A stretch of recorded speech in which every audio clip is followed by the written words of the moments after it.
This card is worth over $300, or at least it was, because it lost over $200 of its value because I didn't know how to store it. After years of collecting, I finally learned the right way to store your Pokemon cards, and it changed everything. But here's the thing, 95% of collectors are making these mistakes right now, and they don't even realize that their cards are getting damaged. So in this video I'm going to show you 3 rules that save my Pokemon card collection and will save your cards from looking like this. When I realized that I had to put my cards in a binder instead of just putting them in a random box, I decided to buy my first Charmander binder. So I immediately took my iPad to order a binder, and the next day it arrived.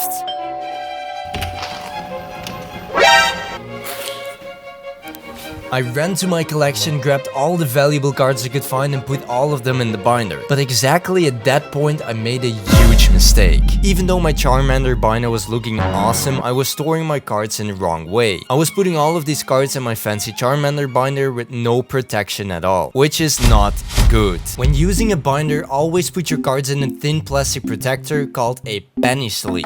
They are called penny sleeves because they actually cost only 1 penny. And I guess because Penny also really likes to use these sleeves. Okay, I'm sorry. Anyway, if you don't use these, your cards will look like this, which is not good. And when you're buying a binder, don't hesitate to spend a little extra money for higher quality, because lower quality binders can damage your cards, or your cards don't even fit in the binder with a sleeve on it. My Charmander binder was also not the highest quality, so I recently bought a way better one. So always make sure to use sleeves and get yourself a high quality binder. And if you're really a pro, you might already be using top loaders to store your cards. Top loaders are hard plastic cases that completely protect your Pokemon cards. But there are actually still a lot of people that are putting their cards in the top loader without a sleeve, which is not good. Always put your card in a penny sleeve before putting it in a top loader, because if you don't, you can get scratches on the card. By the way, if you ever struggle to get your cards out of a top loader, here's a pro tip to do it. Hold the top loader in your hand and smash your palms against each other. This will create enough force for the card to get out of the top loader. Now, after I put my cards in a safe place, I realized a different problem. I felt like my head was exploding by all the different Pokemon cards in my collection, and I could sense that something was wrong. For my entire collecting journey, I was just getting a couple cards from each set, buying some cards that I liked, but never really completing something. And it felt like I was just in this endless loop of buying more and more random cards that made my Charmander binder look like chaos.